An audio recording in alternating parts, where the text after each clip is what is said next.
178페이지 요한복음 18장 1절에서 11절 말씀 우리 한 절씩 교도하도록 하겠습니다. 1절 예수께서 이 말씀을 하시고 제자들과 함께 기드론 시내 건너편으로 나가시니 그곳에 동산이 있는데 제자들과 함께 들어가시니라.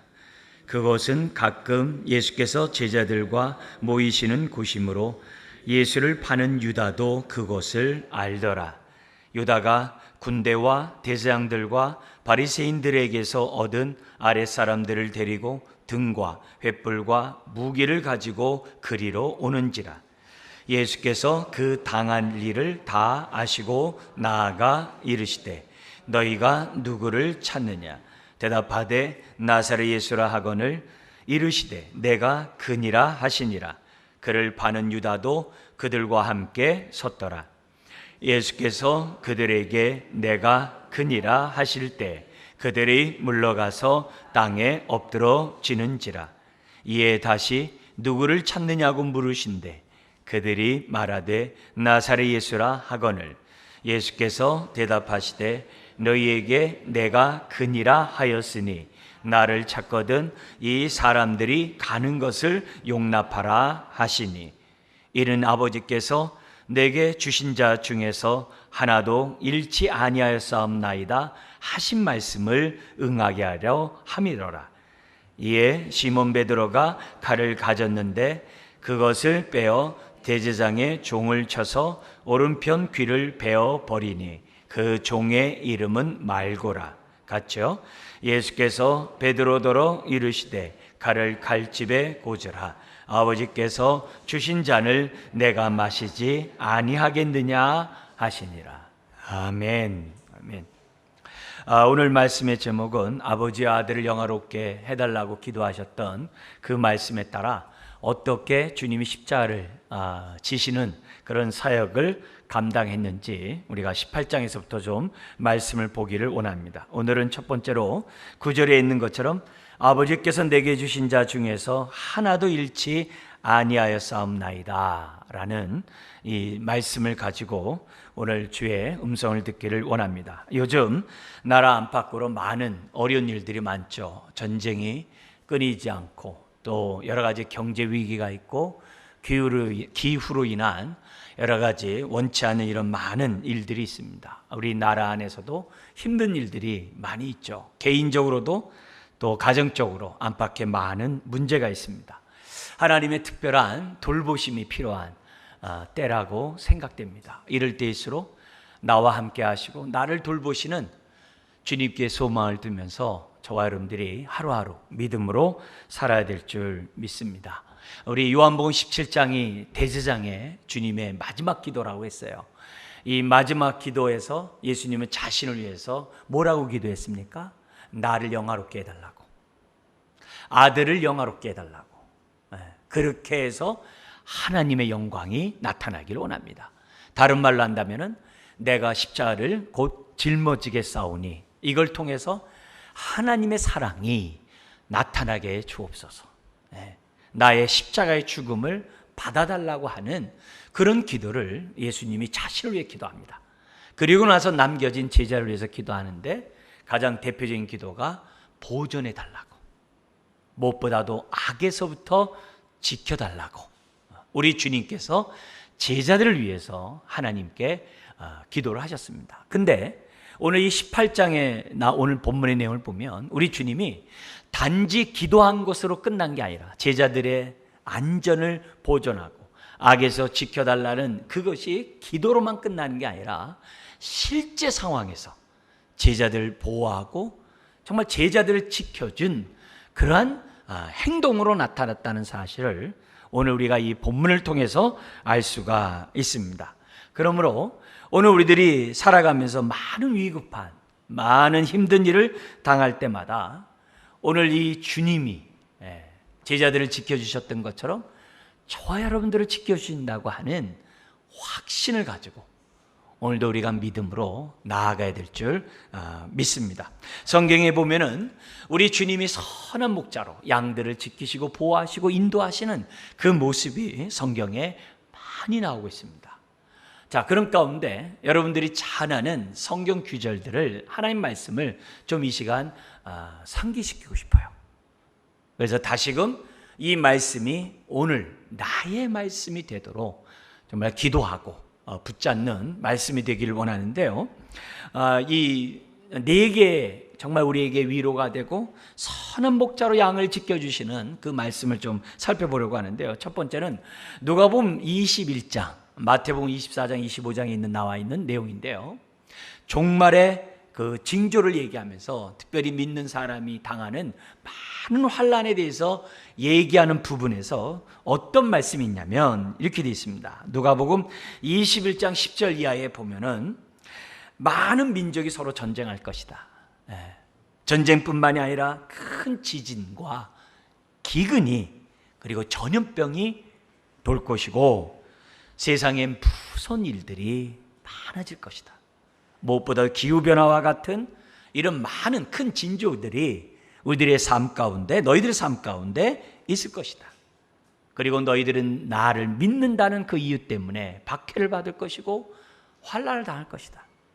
심지어는 미움을 받을 것이고 세상 법정에 끌려갈 것이고 너희의 가족들이 너를 넘겨줄 것이다. 정말 끔찍한 이런 얘기를 하시면서 무슨 말씀을 하냐면 18절, 누가복음 21장 18절에 이런 말씀을 합니다.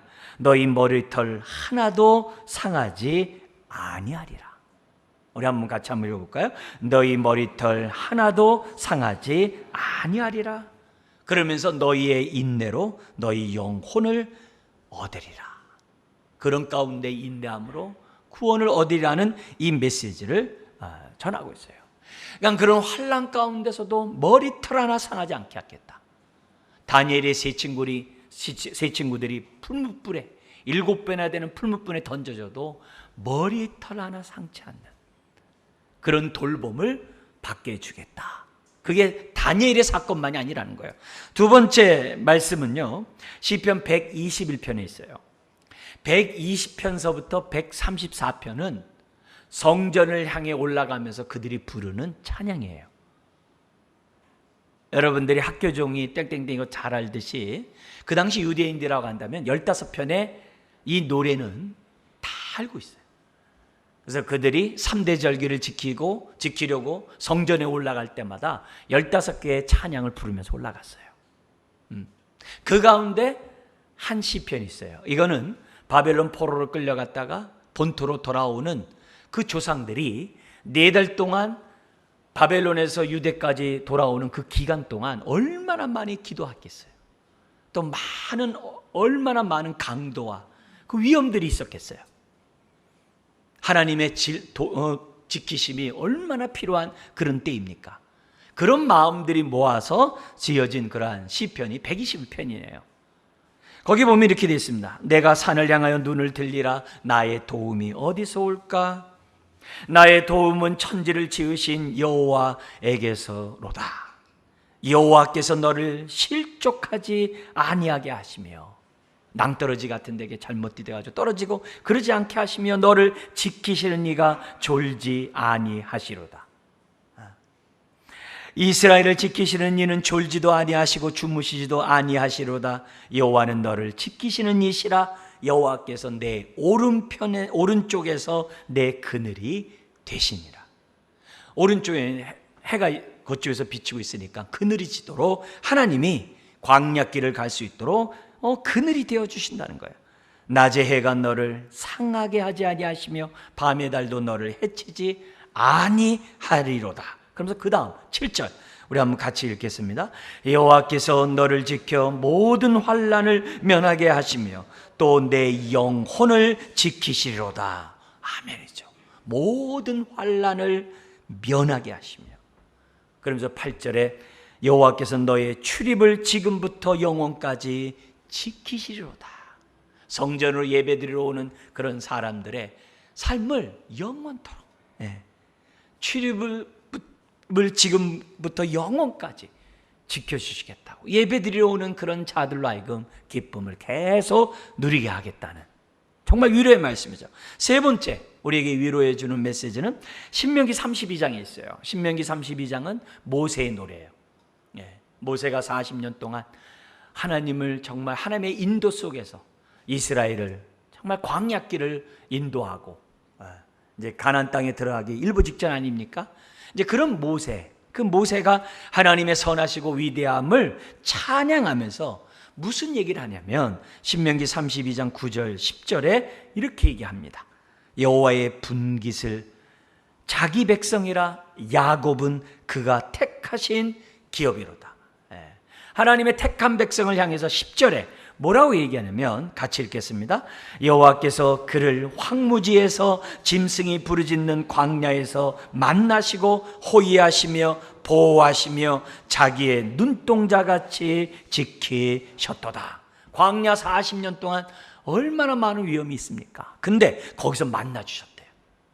만나주셨대. 그리고 호위해 주시고 구름기둥과 불기둥으로 호위해 주시고 보호해 주시고, 근데 어떻게 보호해 주냐? 자기 눈동자같이 지켜주셨다. 자기 눈동자같이. 네 번째 우리의 위로의 말씀은 마태복음 10장에 우리 주님이 제자들을 파송하면서 양을 이리 가운데 보낸 것 같다. 그렇지만 두려워할 분을 두려워하고 두려워하지 말라 라는 그런 메시지를 하는 그 부분에 이런 규절이 있습니다.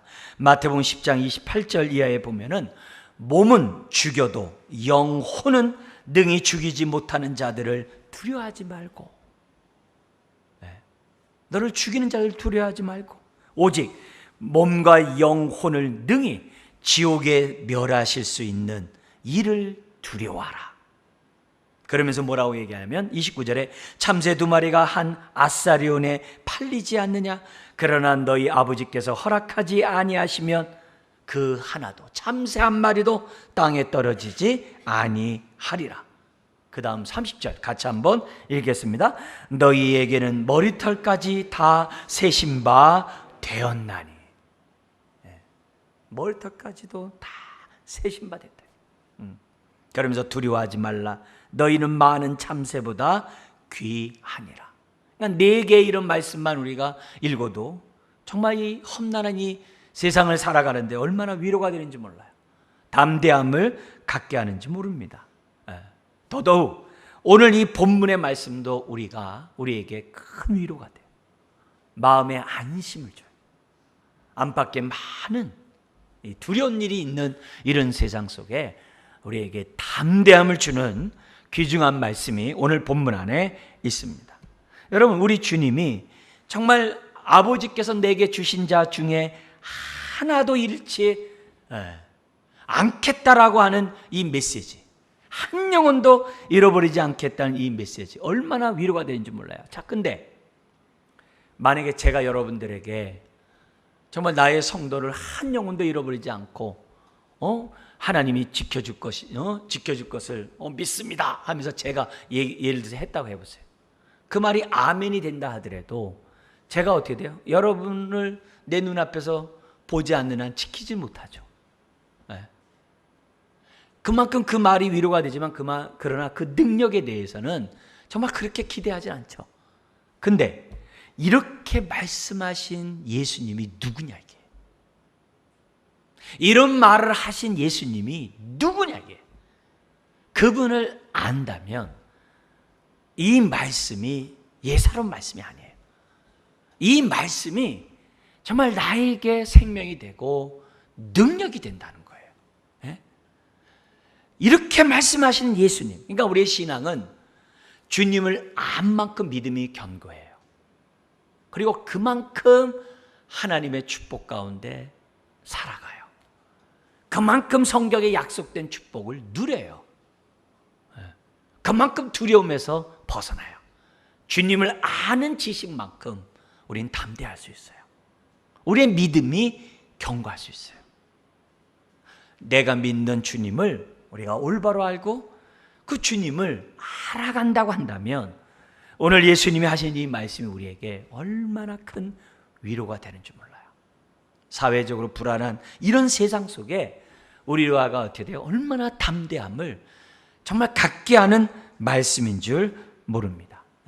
특별히 우리가 오늘 이 본문 이 말씀을 보면서 정말 나를 사랑하는, 또 내가 믿고 사랑하는 우리 예수님이 어떤 분인지 우리 본문을 통해서 잘 우리가 알고 또 확신하고 이 말씀에 따라서 이 힘든 이 안팎의 이 세상에서 담대한 삶을 살아가는 저와 여러분들이 되어야 될 줄 믿습니다. 첫 번째로 우리가 살펴볼 것은 1절에서 6절에 있는 예수님인데요. 어떤 예수님이냐? 예수님은 하늘과 땅의 모든 권세를 갖고 계신 하나님의 아들로서 뭘 갖고 있느냐? 하나님의 영광과 위엄을 갖고 계신 주님이라는 거예요. 하나님의 아들, 그걸로 끝나는 게 아니라 아들로서의 영광이 있는 거예요. 아들로서의 위엄이 있는 거예요. 하늘과 땅의 모든 권세를 갖고 있는 위엄이 있어요. 그래서 바다를 꾸짖어 잠잠케 하고 죽은 자를 살리기도 하는 그런 정말 위엄을 갖고 있는 권세 있는 주님이라는 사실을 우리가 1절에서 6절의 말씀에서 우리들이 살펴봐야만 합니다. 먼저 우리 내용을 잠시 본다고 한다면 우리 주님은 그동안 요한복음 13장에서부터 제자들의 발을 씻고 제자들과 성만찬을 하면서 새 언약을 체결하면서 내가 새 계명을 준다, 서로 사랑하라. 그리고 내가 너희를 떠나는 것이 너희에게 유익이다. 내가 떠나면 또 다른 보혜사 성령님이 오셔서 너희와 함께하고 너희들을 고아처럼 내버려 두지 않고 너희를 진리 가운데 인도할 것이다. 그리고 환난을 당하나 담대하라. 내가 세상을 이긴 것처럼 너희로 하여금 능히 이기게 할 것이다. 이런 얘기를 하셨어요. 그리고 나서 요한복음 17장에 하나님 앞에 기도를 올린 거죠. 예수님 자신을 위하여, 남은 제자를 위하여, 또 교회를 위하여, 저와 여러분들을 위하여 기도를 하셨어요. 이런 기도를 다 하시고 제자들과 함께 예루살렘 동쪽에 있는 감람산으로 가셨어요. 감람산 가시기 전에 골짜기가 있는데 거기에 기드론 시내가 있어요. 그래서 그걸 건너면 바로 작은 동산인데 그것이 겟세마네 동산입니다. 그래서 겟세마네 동산에 가는데 2절에 우리 주님이 가끔 그곳에 가셨어요. 예루살렘에 올라가실 때마다 그쪽에서 많이 기거하시고 거기서 기도하셨던 것을 보게 됩니다. 그리고 가룟 유다가 이미 잘 알고 있는 장소였어요. 3절에 보니까 유다가 군인과 대장과 바리새인에게서 얻은 사람들을 데리고 등과 횃불과 무기를 가지고 오고 있습니다.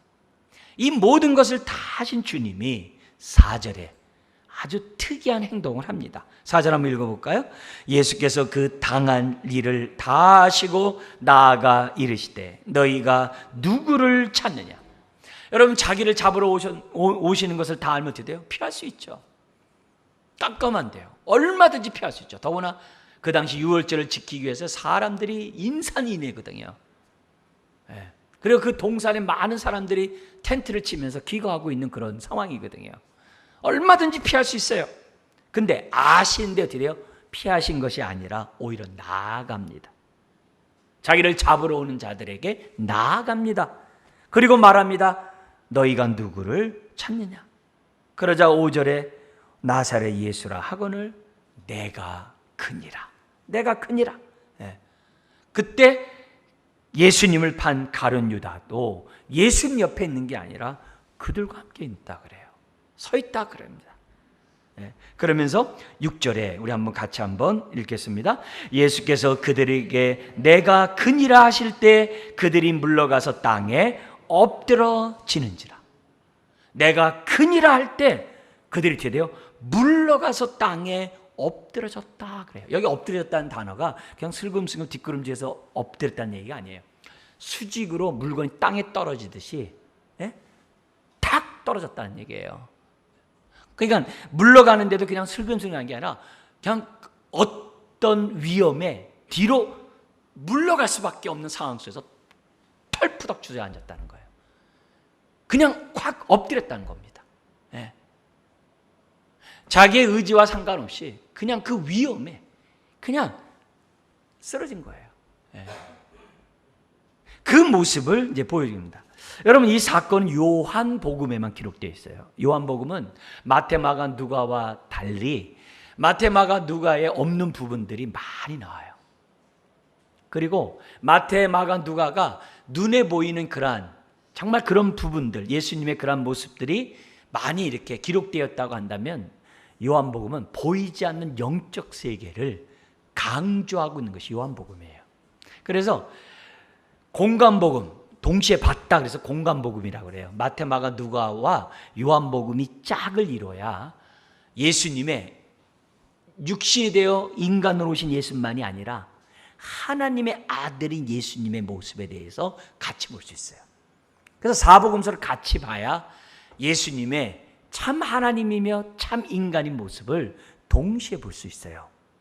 그런 의미에서 요한복음은 저와 여러분들이 신앙생활하는 우리들에게 정말 실제적인 영적인 세계를 보게 하는 것이 요한복음입니다.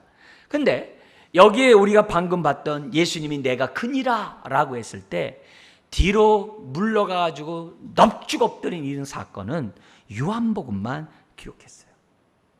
왜요? 예수님은 단순한 인간 예수가 아니라는 거예요.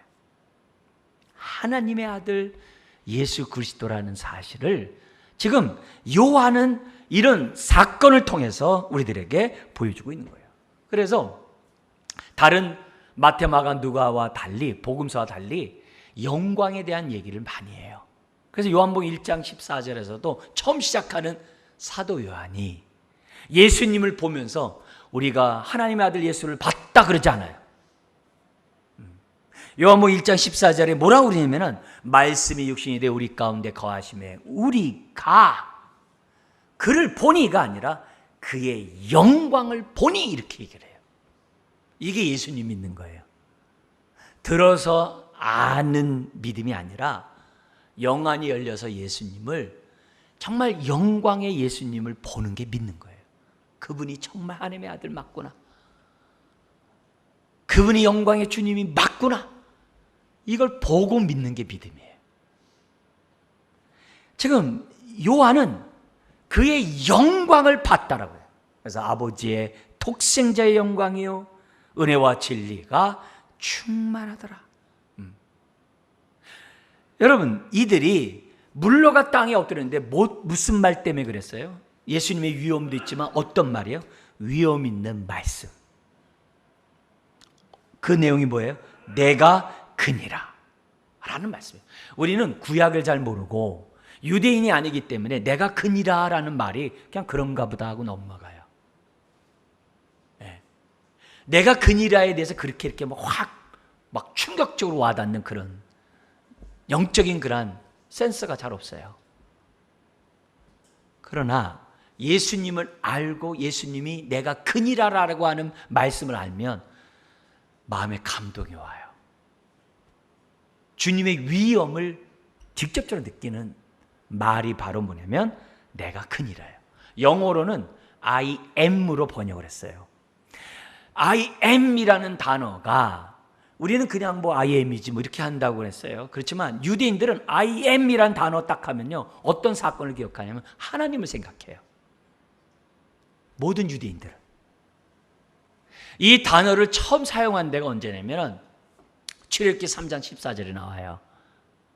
하나님이 아브라함과 이삭과 야곱과 언약을 맺고 정말 이방 나라에서 400년 동안 종노릇 하다가 다시 이 약속의 땅에 돌아오게 하겠다라고 하나님이 약속하셨어요. 아브라함에게.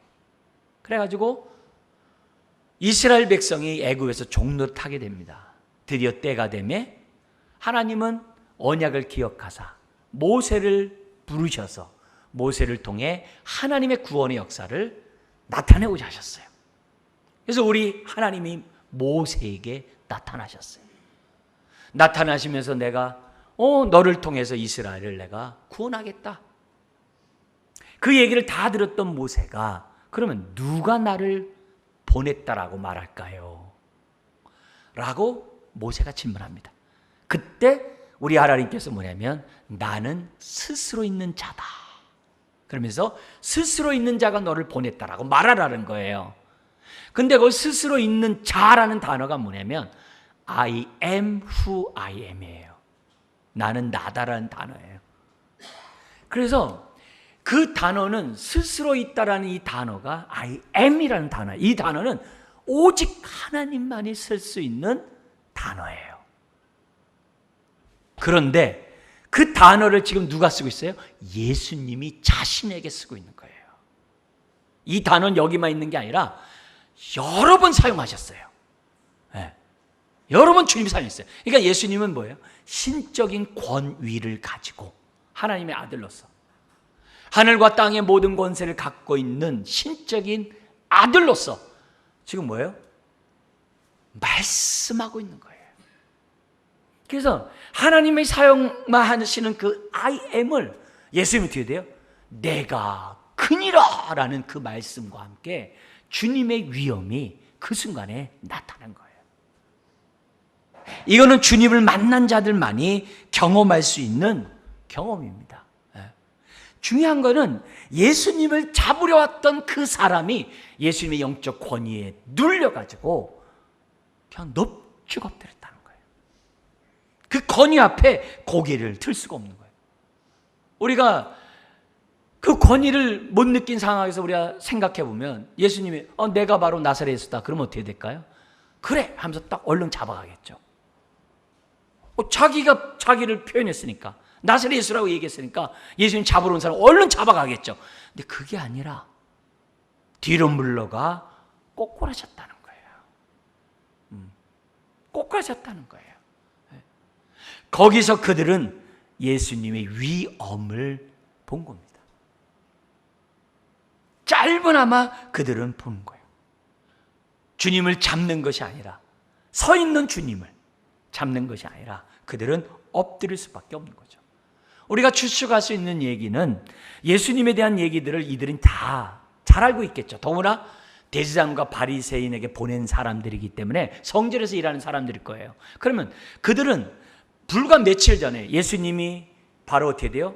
나귀 새끼를 타고 예루살렘에 올라갈 때 사람들이 종려나무 흔들면서 다윗의 자손이여 우리를 불쌍히 여기소서 하는 그 말을 다 들었을 거예요. 그리고 성전에서 수없이 많은 대적자들이 예수님을 잡고자 정말 난해한 질문들을 다 했어요. 대제사장은 대제사장대로, 서기관은 서기관대로, 헤롯당은 헤롯당대로, 사두개인은 사두개인대로 막 다 했어요. 근데 주님은 어떻게 돼요? 다 답변했어요. 그때는 깨닫지 못했겠죠. 그러나 예수님의 그런 행동들은 이미 다 알고 있어요. 죽은 자가 살아나질 않나, 병든 자가 낫질 않나, 귀신들이 쫓겨나질 않나, 막 이런 얘기들 다 듣고 있었던 그들이에요. 대제사장과 바리새인의 명령에 의해서 자신들은 예수님을 잡으러 왔지만 예수님이 내가 그니라 라는 이 말씀 앞에 순간적으로나마 정말 예수님이 하나님의 아들 맞나? 이런 여러 가지 복잡한 이런 감정을 그들은 느꼈던 것을 우리들이 추측해 볼 수가 있습니다. 여러분, 우리 주님이 이처럼 자신의 위엄을 보여준 사건이 예수님의 삶이었어요. 예수님은 자신이 하나님으로부터 보냄을 받은 자라는 것을 보여주셨어요. 뭘 통해서요? 많은 이적을 통해서, 능력을 통해서.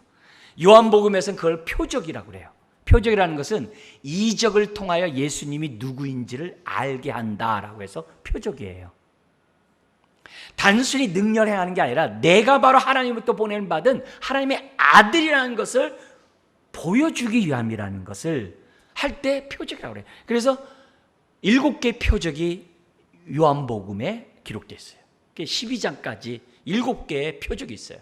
많은 표적이 있지만 완전 숫자 7으로 족해요.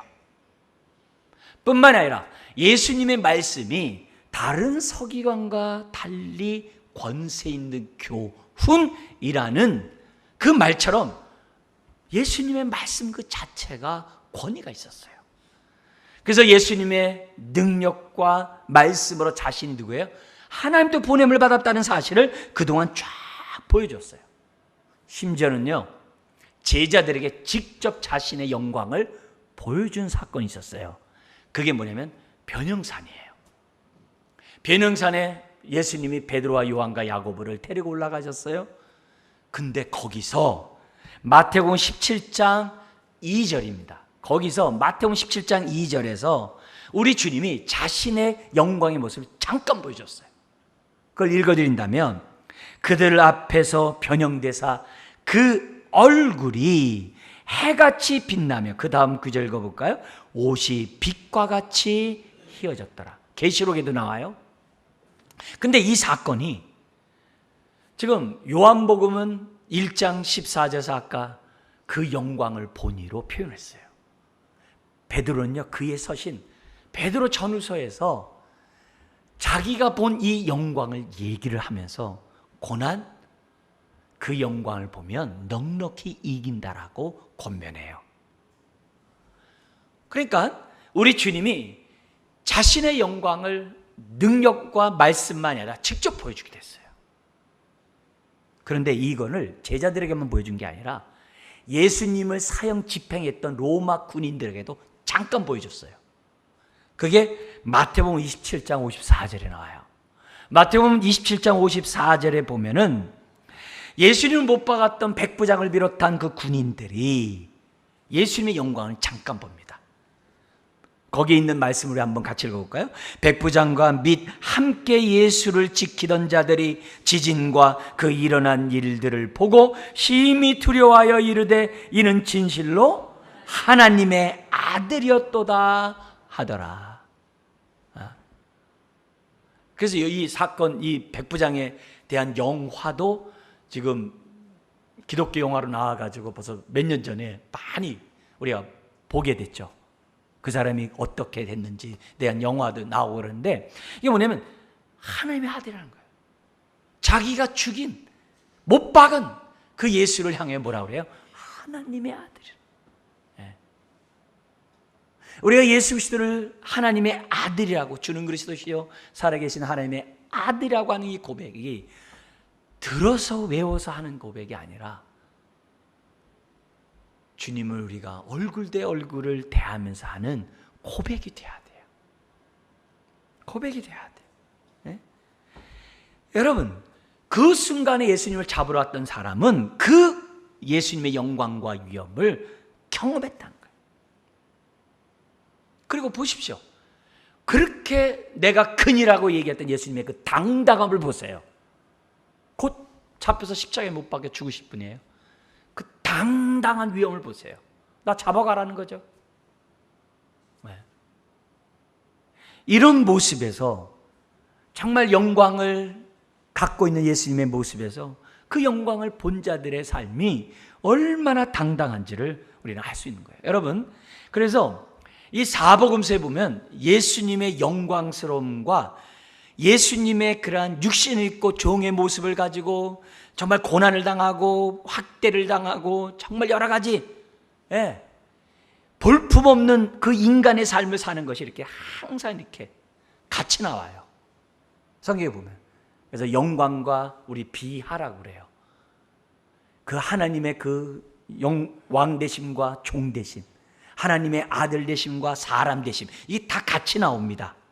비하와 영광이 같이 나오는데, 예를 들면 주님이 이 땅에 오셨을 때 성령으로 잉태되는 걸 우리가 잘 아는데, 이 땅에 오셨을 때 천군 천사가 화답을 해요. 예수님이 말구에 태어나셨을 때 동방박사가 예물을 가지고 영광을 돌려요. 이 지금 같이 가는 거예요. 예수님은 목말라가지고 수가성 여인에게 물 한 그릇 달라고 얘기하는데, 그 여인에게 내가 너에게 생수를 주겠다라고 얘기를 해요. 서로 안 맞는 얘기예요. 목말라서 물 달라고 하는 주님이 그에게 영원히 목마르지 않는 생수를 주겠다고 그래요. 사역을 하다가 너무 피곤해가지고 배 고물에 머리를 대고 지금 막 풍랑이 일어가지고 제자들은 죽게 되었다라고 막 그냥 난리인데 주무세요. 그 주무셨던 그 주님을 깨워놓으니까 우리 주님 뭐라 그래요? 바다를 꾸짖어 또 잠잠케 해요. 피곤해서 주무셨던 분이 일어나서 바다를 꾸짖어 잠잠케 해요. 나사로의 무덤 앞에서 우셨던 주님이 어떻게 돼요? 갑자기 나사로야 나오거라 해가지고 무덤에서 나오게 하세요. 그러니까 주님의 그런 모습들이 눈에 보이는 그 모습에서 요한은 계속 하나님의 아들 되심을, 그 영광스러운 주님을 같이 보여주고 있어요. 그걸 봐야 돼요. 바리새인을 비롯한 이 사람들 그걸 못 봐요. 그러나 그걸 본 자는 예수님을 믿고 주님을 따른 거예요. 오늘 우리들이 예배하면서 그 영광을 봐야 지금 안팎의 많은 어려운 문제, 앞으로 살아가면서 우리가 겪는 많은 고통스러운 문제를 예수님이 내가 세상을 이겨노라 라고 하는 것처럼 너희는 환난을 당하나 담대하라, 그것이 우리들의 믿음이 되는 거예요. 그걸 성경 우리들에게 보여주고 있어요. 가장 그 예수님의 비하와 영광이 극대화된 사건이 뭐예요? 그게 주님의 십자가와 부활이에요. 십자가에서 영안이 안 열리면 그냥 그건 하나님의 저주 가운데 비참하게 로마 군인의 그 공권력에 죽은 자에 불과해요. 그러나 영안이 딱 열리면 어떻게 돼요? 그것으로 인하여 너희가 기쁨을 얻으리라. 영광을 보니까. 그게 신앙이에요. 그게 신앙이에요. 그래서 오늘 우리들이 예수님을 믿고 우리가 따라가는 저와 여러분들이 누구냐, 이게? 그 영광을 갖고 계신 주님을 볼 때 그분이 나를 지키신다? 힘이 되는 거죠. 그분이 나와 함께 한다? 할렐루야가 되는 거죠. 근데 그분의 영광을 못 보면 예수님이 하신 그 말씀은 그냥 나에게 아무런 능력이 되지 않아요. 내가 큰이라 했던 주님이 훗날 이 땅에 오셔서 영광을 본 자는 구원할 것이고 그렇지 않은 자를 심판할 거예요. 계시록에 보면은 예수님을 창으로 찌른 자도 예수님을 본다 그랬어요. 예수님이 구름 타오는 그 영광의 그 주님을 본다 했어요. 그리고 주님의 심판을 다 받는다고 했어요. 오늘 우리가 내가 믿는 주님이 누구냐? 내가 크니라. 스스로 있는 자라고 했던 바로 그 말씀을 자신에게 말씀하신 주님이라는 거예요. 여러분, 내가 크니라는 그 말씀 앞에 정말 여러분 단독자로 쓰셔서 그 주님의 음성을 우리가 들으셔야 돼요. 그래서 주님의 영광을 우리가 봐야 돼요. 그래야 십자가가 나에게 능력이 되고 나에게 기쁨이 되는 거예요. 오늘 주님이 내가 나에게 주신, 아버지가 나에게 준 자를 한 영혼도 잃어버리지 않고 다 지키겠다, 그게 아멘이 되는 거예요.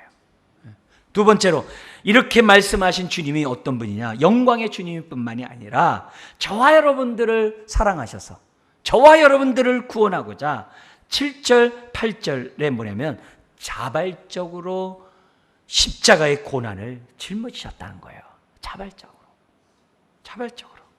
7절 8절 상반절인데요. 7절에 보니까는 이에 다시 누구를 찾느냐고 물으신데 그들이 말하되 나사렛 예수라 하거늘. 여전히 엎드려 있겠죠. 그러니까 주님이 얘기합니다. 너희에게 내가 근이라 하였으니, 이렇게 얘기를 해요. 근이라 하였으니 나를 잡아가고 이 제자들을 놔주라고 얘기를 해요. 여러분, 얼마든지 예수님은 어떻게 돼요? 피할 수 있다 그랬어요. 그러나 그들에게 나아가서 누구를 찾느냐? 내가 크다. 누구를 찾냐? 내가 크다. 나를 잡아가고 제자들은 내두라 라고 우리 주님이 말씀한 걸 봐요. 여러분, 과거에 고향에서 회당에서 말씀을 전했을 때 회당에 있는 사람들이 예수님을 낭떠러지에 떨어뜨리기 위해서 끌고 왔어요. 근데 아직 때가 아니었어요. 십자가를 짊어질 때가 아니었어요. 그러니까 어떻게 해서 우리 주님이 유유히 그 자리를 피해 가셨어요. 피해 가셨어요. 지금도 얼마든지 피할 수 있어요. 그러나 때가 됐어요. 무슨 때요? 십자가를 짊어짐으로 자신이 영광을 받고 하나님의 영광이 드러날, 사랑이 드러날 때가 된 거예요. 그러니까 주님이 자발적으로 지금 어떻게 돼요? 내가 크니라 하고 자기를 잡아가라고 말하고 있는 거예요. 그러니까 굳이 가룟 유다가 예수님에게 입 맞추지 않아도 예수님은 스스로 잡히시고 스스로 십자가를 지실 분이셨던 거라죠. 분이라는 거죠. 더구나 여기 10절과 11절에 베드로가 예수님을 보호하려고 물리적으로 칼을 빼가지고 자기를 잡으러 온 제사장의 종의 귀를, 말고라고 이름이 기록되어 있어요. 나중에 말고 친척 앞에서 3번 부인할 때 그 자리에 있게 됩니다. 이 말고 귀를 패버리는 거예요. 그러자 우리 주님은 말고의 귀를 갖다가 고쳐주면서 제자인 베드로에게 말합니다. 뭐라고 했냐면, 칼을 칼집에 고져라. 아버지께서 주신 잔을 내가 마시지 아니하겠느냐? 십자가를 통해서 하나님의 사랑이 드러나는데 내가 이것을 왜 마다하겠느냐 이거죠. 더구나 내가 영광을 받는 순간인데, 그리고 너희들에게 구원을 베풀 하나님의 그 사랑을 베풀 순간인데 내가 어찌 그 잔을 마시지 않겠느냐? 이렇게 얘기를 해요. 무슨 얘기예요? 우리 주님이 자발적으로 십자가를 치셨다는 것을 우리들에게 보여줘요. 왜요? 우리를 사랑하시기 때문에. 네. 아버지의 사랑을 나타내게 해요. 사복음서를 보면은 예수님의 생애가 십자가를 향해 가고 있는 것을 보여줘요. 다 십자가를 향해 가요. 그것도 왜요? 자발적으로 자원함으로 십자가의 길을 가게 돼요. 여러분, 빌립보서 2장 5절 예에 보면 예수님이 육신 입고 이 땅에 온 것도 자발적이었어요. 아버지와 동등됨을 여길 것으로 취하지 아니하시고 스스로 종의 형상, 저와 여러분들 같이 육신을 입고 오셨어요. 말구에 태어나는 것도 예수님의 뜻이라고요. 가장 낮은 곳에. 왜요? 모든 자를 구원하려고. 주님의 뜻이었어요. 예수님이 죄가 없음에도 불구하고 어떻게 돼요? 죄인을 대신하기 위하여 세례 요한의 세례를 받으셨어요. 죄가 없음에도 불구하고. 그러니까 어떻게 돼요? 하늘문이 열리고 하늘에서 음성이 나는 거죠. 성령이 비둘같이 내리면서 이는 내 사랑하는 자요 내 기뻐하는 자라는 영광의 모습이 나타나는 거죠. 예수님이 행하는 그 모든 것은 십자가를 향해 나아가고 있어요. 그래서 주님이 얘기하는 거예요. 내게 어떻게 돼요? 지금 어떻게 돼요? 아버지께서 주신 잔을 내가 마시지 아니하겠느냐? 드디어 때가 됐다는 거죠. 요한복음 앞에 10장 18절에 보면 이런 말씀이 있어요. 나는 내어줄 권세도 있고 십자가에 나는 다시 부활할 권세도 있다고 얘기를 해요. 그게 10장 18절에 있습니다. 한번 읽어드릴게요. 이를 내게서 빼앗는 자가 있는 것이 아니라, 남이 나를 갖다가 내 목숨을 빼앗는 그런 게 아니라는 거예요. 뭐라고 그러냐면은 그 다음 퀴즈는 뭐였어요? 내가 어떻게 한다고 그래요? 스스로 버리노라. 스스로 십자가에 죽겠다는 거죠. 죽는다는 거죠. 그러면서 그 다음 퀴즈를 읽어볼까요? 나는 버릴 권세도 있고 다시 얻을 권세도 있으니. 나는 내 뜻에 의해서 죽는다 이게. 그리고 또한 어떻게 돼요? 나는 다시 부활할 거라는 거예요. 왜?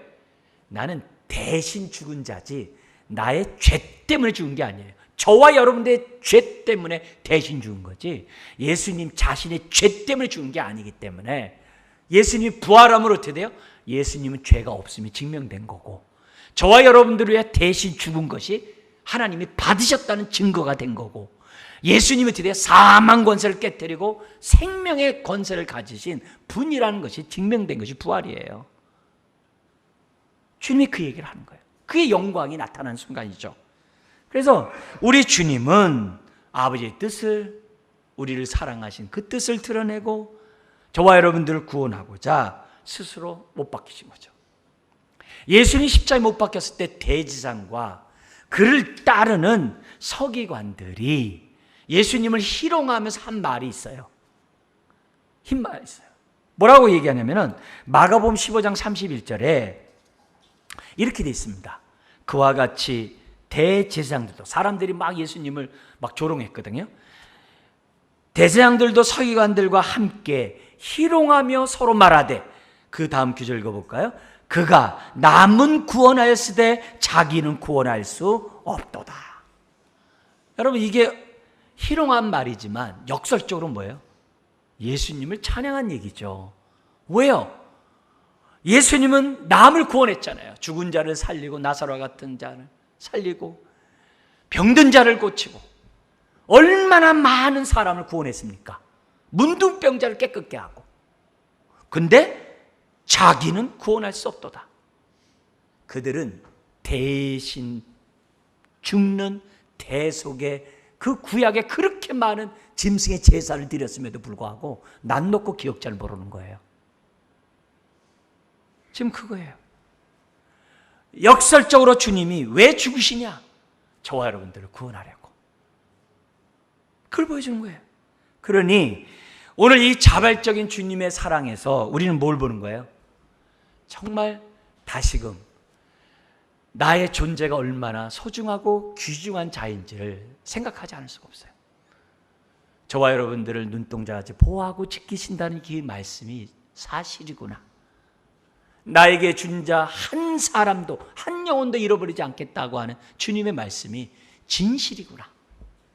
이런 것들을 깨닫게 돼요. 여러분, 자원해서 십자가에 죽으시는 거기에서 나를 사랑하시는 주님의 사랑을 저와 여러분들이 온전히 느끼게 될 줄 믿습니다.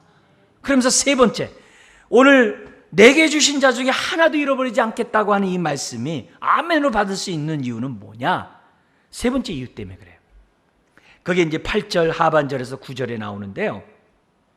예수님은 자신을 잊어버리고 오직 제자들과 저와 여러분들의 안위만을 생각하시는 주님이기 때문에 이 말씀이 아멘이 돼요. 부모가 자녀에게 다 해주고 싶어도 능력이 없어서 다 못한 거 다 알잖아요. 사랑하는 사람이 사랑하는 사람을 위해서 모든 걸 다 하고 싶어도 내가 능력이 없다는 거 다 알잖아요. 근데 주님은 사랑하신 대로 행할 수 있는 능력을 갖고 계신 전능하신 주님이세요. 하나님의 아들이세요. 말씀하신 대로 행하시는 전능하신 분이세요. 그분이 자신을 잊어버리고 오직 제자들의 안위만을 생각하시는 주님이기 때문에 아멘인 거죠. 나에게도 동일하게 나의 안위를 생각하신 분이다. 머리털 하나 다 세신 바 되었다. 그것을 우리들이 믿을 수가 있는 거죠. 여러분 8절 보세요. 너희에게 내가 그니라 했으니까 나를 찾았잖아. 그렇다면은 이 제자들이 가는 것을 용납하라 이렇게 돼 있어요. 여러분 이들은 지금 뭐예요? 검을 가지고 몽치들 막 몽둥이들 가지고 온 자들이에요. 그래서 제자들도 다 잡아들일 수 있는 그런 자들이에요. 근데 우리 주님이 그 순간에 너희가 찾는 나사렛 예수니까 나 하나면 되지 않았냐? 다른 제자들은 다 내버려 두라. 근데 주님의 그 말대로, 그 권위의 말대로 정말 제자들은 하나도 잡지 않았어요. 오직 예수 그리스도만 잡아갔던 것을 보게 됩니다. 우리 주님이 뭐라고 했어요? 나를 찾거든 이 사람들이 가는 것을 용납하라. 그냥 앞에서 제자들을 보존하여 주옵소서, 악에서 지켜 주옵소서, 그 기도만이 아니라 우리 주님이 실제 생활에서 제자들을 보호했다는 거예요. 여러분 50일만 지나면 오순절날 성령이 임하면 이들은 다 순교자가 돼요. 죽음 앞에 담대한 자가 돼요. 도망가는 자가 아니라 환난을 당하고 매를 맞은 걸 너무 즐거워했어요. 우리가 드디어 주님의 제자가 됐구나. 그래서 너무 기뻤어요. 이 영광스러운 일에 자기를 동참시킨 하나님에 너무 기뻐가지고 그들은 하나님을 찬양했던 자로 바뀌어요. 근데 50일이 남았어요. 주님이 죽으시고 3일 만에 부활하고 그런 다음에 어떻게 돼요? 40일간 그들과 10여 차례 만나시고 그리고 10일이라는 올라가셔서 10일 성령 올 때까지 10일 도합. 지금 어떻게 돼요? 죽음까지 무덤까지 얘기한다면은 53일 정도가 이게 필요하겠습니다만 어쨌든 아직 50일 남았어요. 그 기간 동안 제자들은 뭐예요? 성령 받기 전에 제자들은 연약한 자예요. 도망간 자예요. 베드로같이 3번 부인하는 자예요. 다 그런 연약한 자예요. 근데 놀랍게도 그 연약한 자에 대해서 주님이 뭐라고 안 해요? 성령이 임하지 않았거든요. 그들이 3번 부인할까 다 알아요. 그렇지만 아버지께서 예수님에게 주신 자들이기 때문에 지키시는 거예요. 이걸 보면서 저는 얼마나 은혜가 되는지 몰라요. 왜요? 저와 여러분들이 얼마나 연약함이 많아요. 부족함이 많아요. 실수가 많아요. 원치 않는 아픔을 주는 일들이 얼마나 많아요. 예? 지금 세상 보세요. 온갖 분노로 다 가득 차 있잖아요. 예? 우리 나라 전체가 분노로 들끓고 있잖아요. 막. 예? 이런 상황 속에서 우리 주님은 우리를 향한 우리들의 마음이 뭐겠어요? 예? 한 영혼도 잃어버리지 않고 지키시고 보호하시는 그 주님의 그 손길을 보는 거잖아요. 그러니까 주님이 막아선 거죠. 이들은 다 가게 하라. 여러분, 이 막아섬이 여기에만 있는 게 아니에요. 이게 십자가의 사건이 거기서 하이라이트가 돼요. 십자가가 뭐예요? 죄와 사망 권세를 갖고 있는 이 원사탄 마귀가 저와 여러분들을 어떻게 돼요? 죽음으로 정말 몰아가게 되는 이런 일을 행하기 전에 우리 주님 뭐 한 거예요? 십자가에서요? 막아선 거거든요. 네. 모든 죄와 모든 사망을 주님 막아선 거거든요. 왜요? 저와 여러분들을 의롭게 하고 저와 여러분들을 살리려고 막아선 거거든요. 그런데 십자가에서만 막아섰나요? 아니에요. 요한 1서 2장에 보면은 천국에서 하늘에서 저와 여러분들이 범죄할 때 원사탄 마귀가 하나님께 참소를 해요. 검사 역할을 해요. 아무개가 이런 죄를 졌습니다. 공의로우신 재판장이요, 공의로운 형벌을 내리셔야 하나님이 공의로운 거 아닙니까? 이렇게 참소를 합니다. 그러니까 요한일서 2장에 우리의 변호사인 또 다른 보혜사이신 예수님이 변론해요. 내가 아무개 죄 때문에 그 형벌을 십자가에서 다 담당하지 않았습니까? 하고 변호를 합니다. 거기서도 막아서요.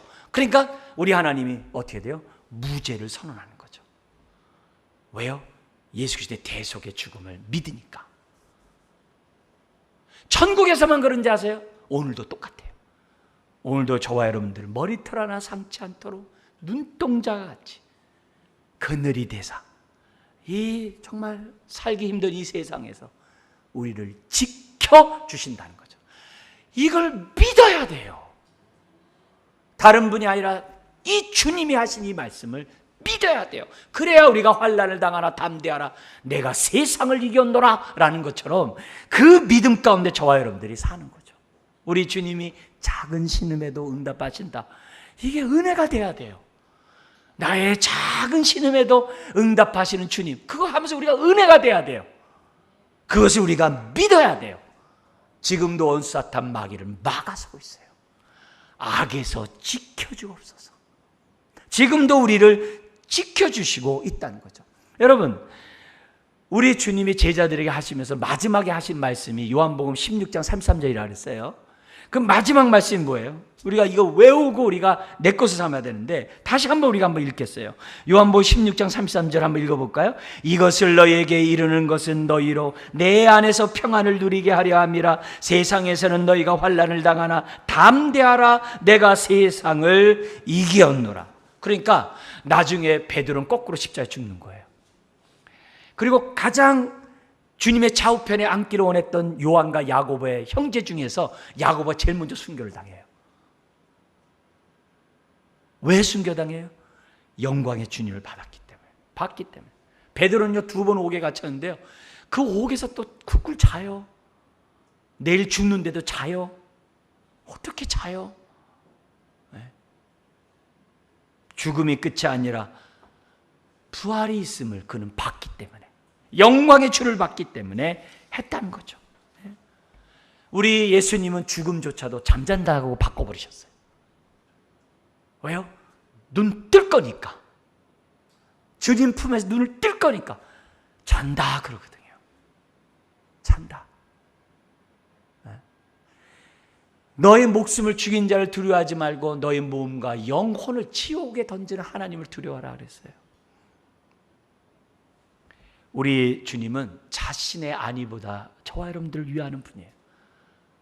부모가 자녀의 위험을 막아서듯이 우리 주님이 저와 여러분들의 위험을 막아서요. 근데 그분은 전능하신 하나님이세요. 네? 전능한 하나님. 오늘 우리 주님이 9절에 정말 하신 이 말씀, 우리 마지막 읽고 마치겠습니다. 이는 아버지께서 내게 주신 자 중에서 하나도 잃지 아니하였사옵나이다 하신 말씀을 응하게 하려 함이로라. 여러분, 이 말씀대로 될 것을 믿으시기를 주의 이름으로 축원합니다. 믿고 주님의 영광을 보고 오늘도 주님 뜻대로 순종하는 저와 여러분들이 되어야 될 줄 믿습니다. 기도하겠습니다. 하나님 아버지, 남을 탓하기 전에 누구를